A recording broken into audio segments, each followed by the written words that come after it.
Olá, boa noite. Eu sou Almir Policarpo. Esse aqui é o nosso canal Evangelho no Tempo da Pandemia.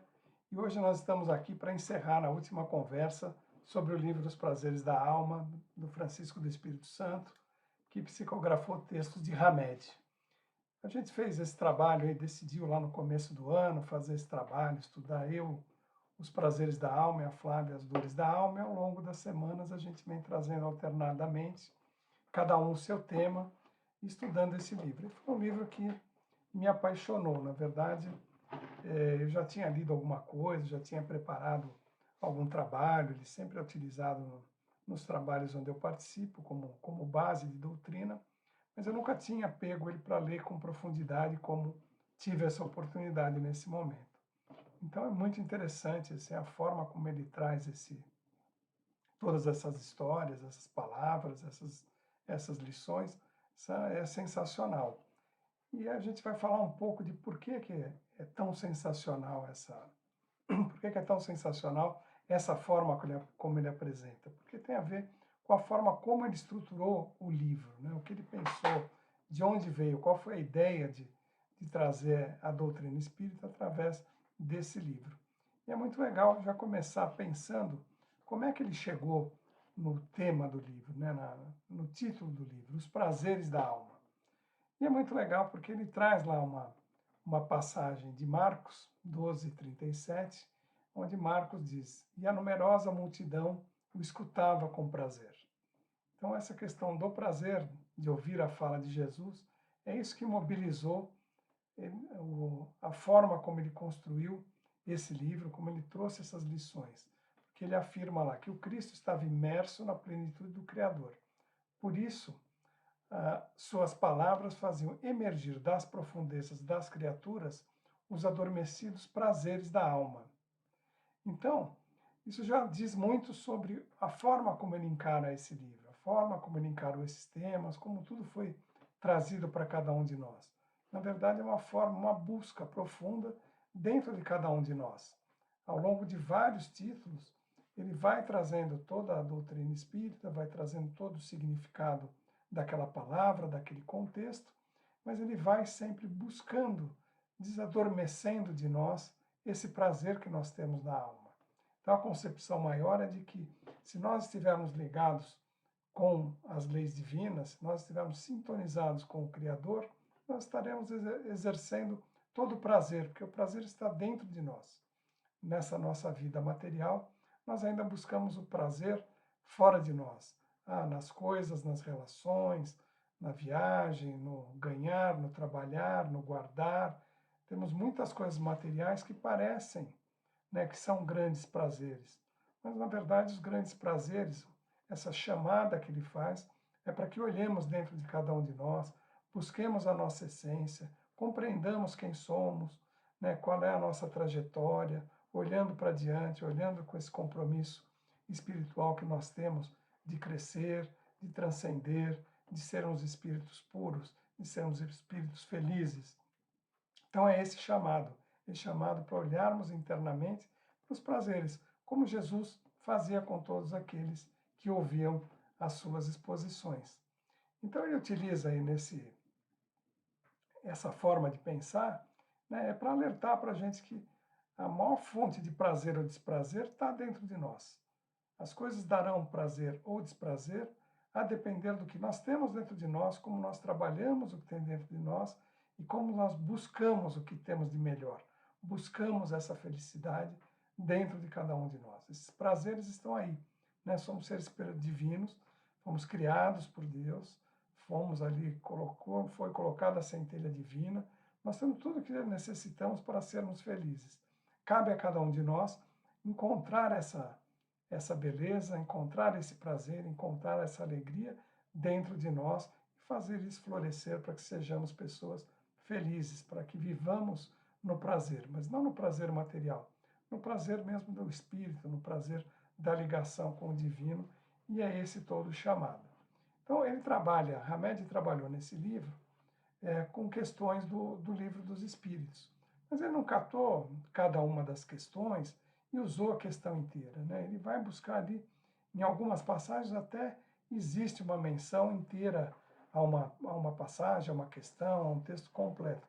Mas, na maioria das vezes, ele saca do texto uma pequena frase e vai buscar a essência dessa frase. E é muito legal porque ele diz, olha, isso é hermenêutica, né? É a forma de interpretar texto ou o sentido das palavras é hermenêutica. Então, a ideia dele era justamente, não que fizesse um tratado de hermenêutica, não que ele quisesse isso, mas essa hermenêutica é entender aquela palavra, entender aquela pequena frase e com ela buscar toda a riqueza que temos dentro de cada um de nós. Então, quando a gente vai buscar esse caminho, a gente consegue achar aí condição de comunicação com as outras pessoas ao nosso redor, conosco mesmo, com o plano espiritual.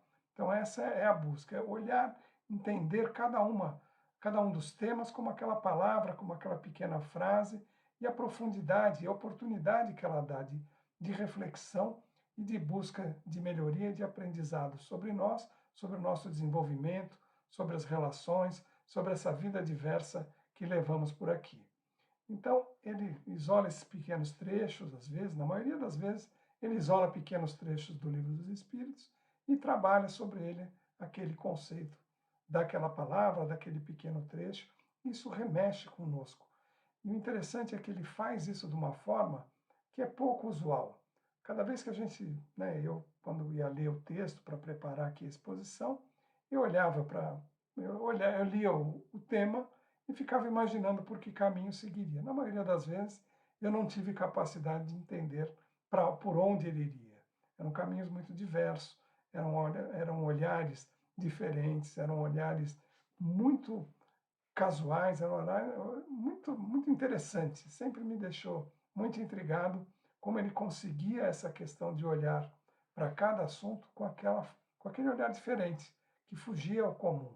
Né? Nada dos temas que foram trazidos foram analisados por Hamed, foram trazidos por Hamed de uma forma comum, de uma forma singela. Ele sempre vai buscar um jeito diferente, que é justamente uma forma de nos mobilizar. E ele realmente esse é o objetivo dele, né? O objetivo dele não é trazer a verdade, trazer uma forma, trazer uma cartilha, dizer como devemos viver ou deixar de viver.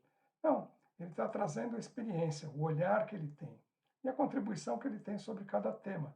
É lógico que cada um de nós tem outras experiências, outras vivências, outras oportunidades e dessa forma nós enxergamos de forma semelhante, de forma distinta, de forma muito próxima, de forma muito distante, mas essa é que é a beleza da vida, do desenvolvimento. Somos espíritos em desenvolvimento, em aperfeiçoamento, seremos felizes, seremos perfeitos, é isso que a doutrina nos diz, mas cada um de nós está seguindo o seu caminho neste momento, na trilha que nos cabe seguir, aquilo que, segundo nossos méritos, segundo nossas obras, conseguimos aprender. Então, analisar esse tipo de livro, conhecer esse tipo de situação, é que nos faz pensar mesmo quanto a gente pode antecipar essa caminhada, quanto a gente pode abrir a nossa mente, quanto a gente pode estar voltado para o diverso, para a diversidade. A beleza toda está nessas diversas formas de olharmos para o mundo. Nenhum de nós temos a verdade, nem o mais sábio, por mais que a gente possa considerar alguém uma sumidade em determinado assunto, seja um conhecedor profundo da doutrina, de qualquer questão da nossa vida material, da nossa cultura, da nossa arte, por qualquer aspecto que a pessoa possa ser muito brilhante, mesmo naquela arte que ela domina, existem outras contribuições, existem outros olhares, e é isso que Hamed nos fez ao longo de todo esse tempo, nos fazendo olhar diferente, olhar de outra forma, pensar de uma forma inusitada, ou seja, arejar a nossa mente, forçando-nos a buscar dentro de cada um de nós a nossa essência, aquilo que nós temos de melhor.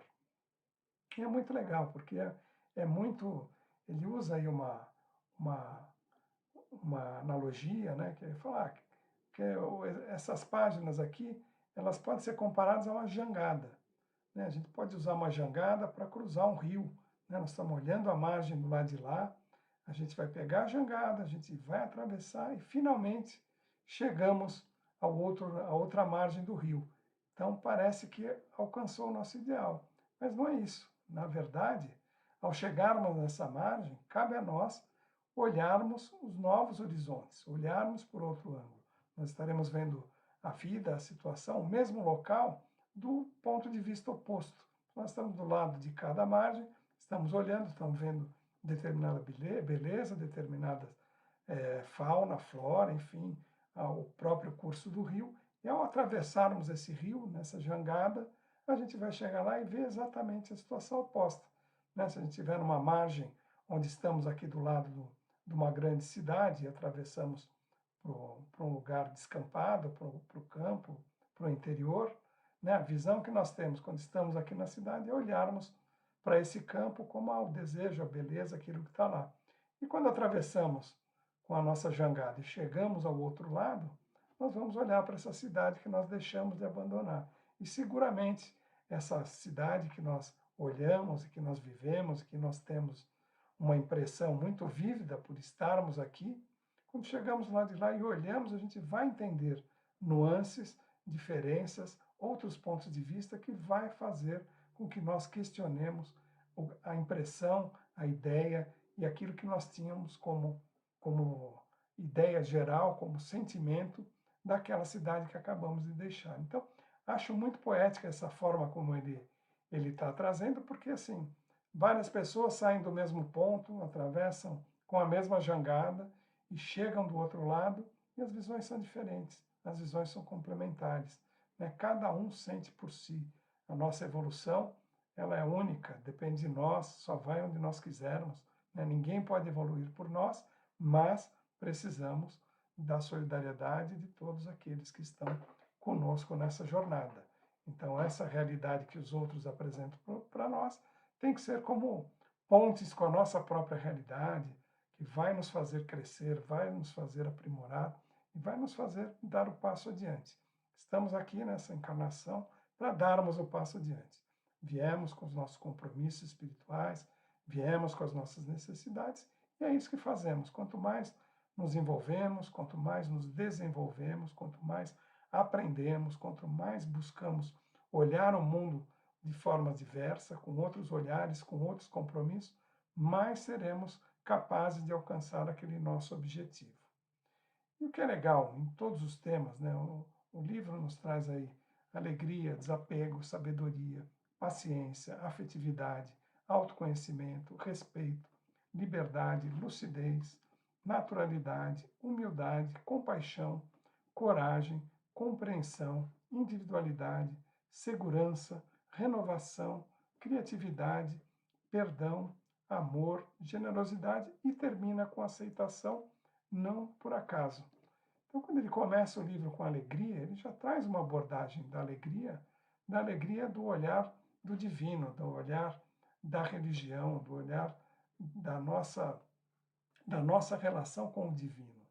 E que não era, né, pelo menos para mim, não seria o caminho lógico pelo qual eu seguiria nesse tema. Mas é belo, né? São dois textos, um mais bonito que o outro, nos chamando a isso, a alegria que quer estar em ligação perfeita com o divino. É isso que nós estamos buscando aqui nessa nossa encarnação, essa melhoria e esse crescimento. Então, ao longo de todos esses textos, Hamed vai nos trazendo, vai nos chamando para o autoconhecimento, para a autorreflexão, para o auto-perdão.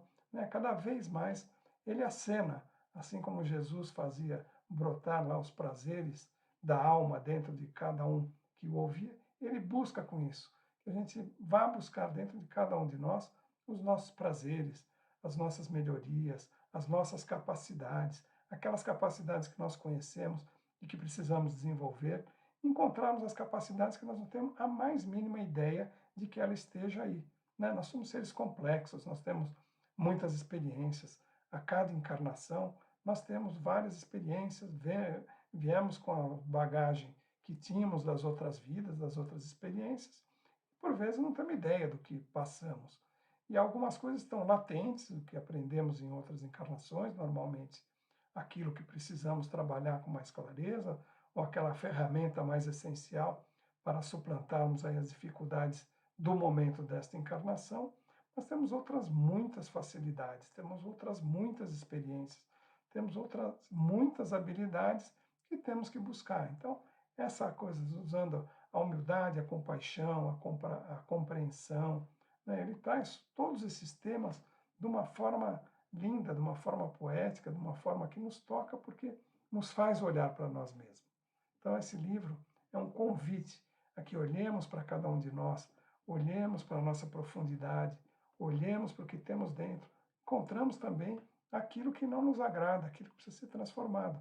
Mas isso é essencial, né? Se nós temos uma reforma a fazer, nós primeiro precisamos entender como é que está o local a ser reformado.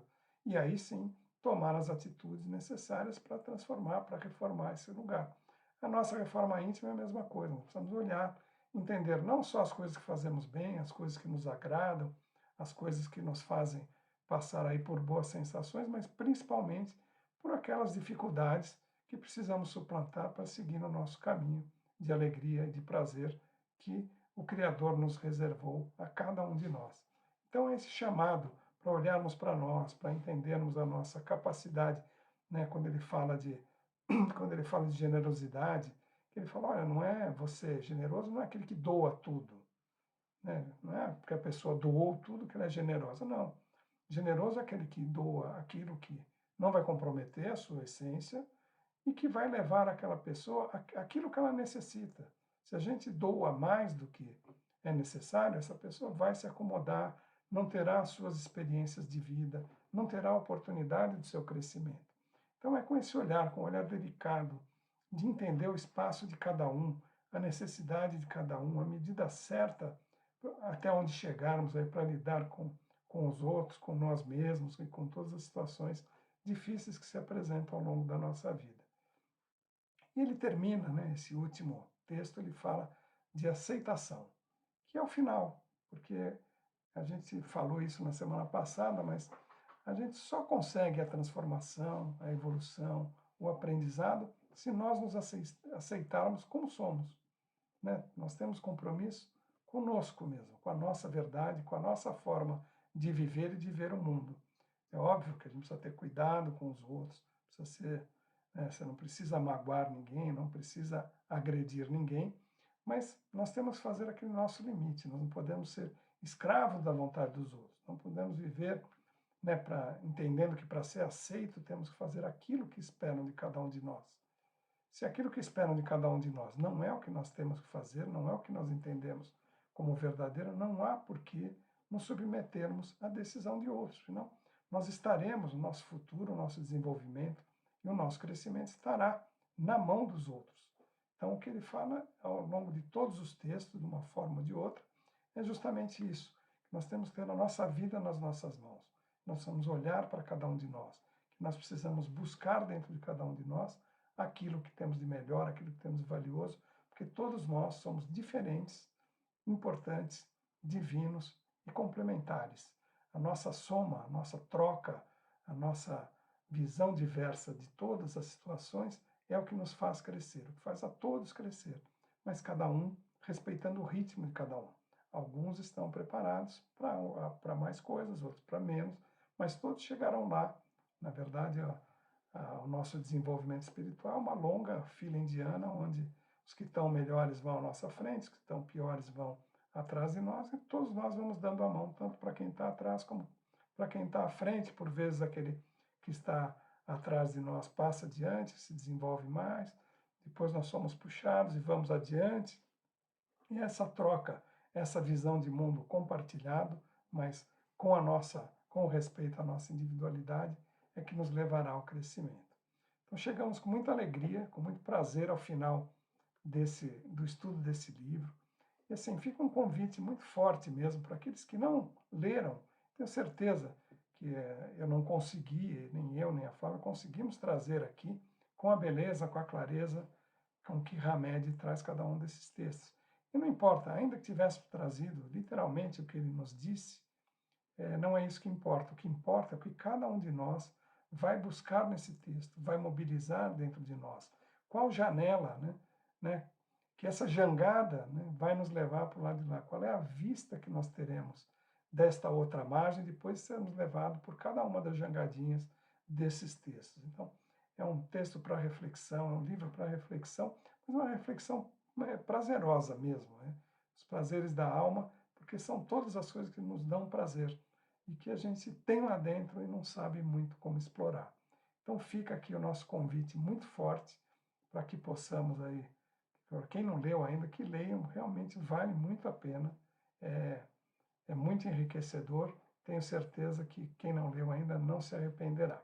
Então, com esse convite, a gente coloca um final a esse livro, Os Prazeres da Alma, e agora, na próxima semana, como eu disse na semana passada, daqui até o final do ano, nós vamos trazer alguns temas esparsos o dia, até o dia 13, acho que é a terça-feira, antes de sairmos de férias, estaremos de férias até o meio de janeiro, e a gente está precisando descansar depois de todos esses 2 anos aí de intensa atividade, de recolhimento por conta dessa pandemia, mas graças a Deus, com o canal, com os livros, com a doutrina, com os trabalhos nas casas espíritas, com o trabalho na USE, somos afortunados de termos conseguido passar por esse período tão difícil, com tanta força, com tanta ajuda e com tanto acolhimento. Então, agora a gente vai dar essa parada e estamos pensando para o ano que vem o que fazer. Realmente ainda estamos em dúvida, não está definido, então, se vocês quiserem colocar aí no nosso chat sugestão de livro, de formato, de temas, etc., tudo será muito bem-vindo, e a gente vai ter aí o maior prazer em analisar, e assim que a gente definir essa programação do próximo ano, que imagino seja antes de encerrarmos a última deste ano, a gente vai trazer para vocês para que a gente possa manter esse vínculo que para mim e para a Flávia é muito delicioso, é uma forma da gente estudar, né? Uma forma de ter que ter o contato com a doutrina, isso nos ajuda e temos um imenso prazer de encontrar pessoas queridas, né? O nosso canal tem poucos assinantes, os nossos vídeos não tem muitas pessoas que assistem, mas tem pessoas sensacionais. Tem pessoas com as quais eu tenho certeza que a gente consegue continuar mantendo o nosso vínculo, pessoas que estão distantes, e a gente fica muito feliz de entender que estamos participando dessa reflexão com todas as pessoas e oferecendo aí um material que possa ajudar e aliviar os seus momentos dessa vida tão complicada nesse momento. Eu queria agradecer a todos pela companhia e esperamos vocês na próxima semana para o tema que a Flávia vai nos trazer e que eu não tenho a menor ideia de qual seja, portanto, não posso anunciar. Vocês receberão, tanto pelo canal quanto pelo WhatsApp, receberão aí o convite com a indicação do tema. Uma boa noite a todos, uma boa semana e que sejamos muito abençoados pelo plano espiritual.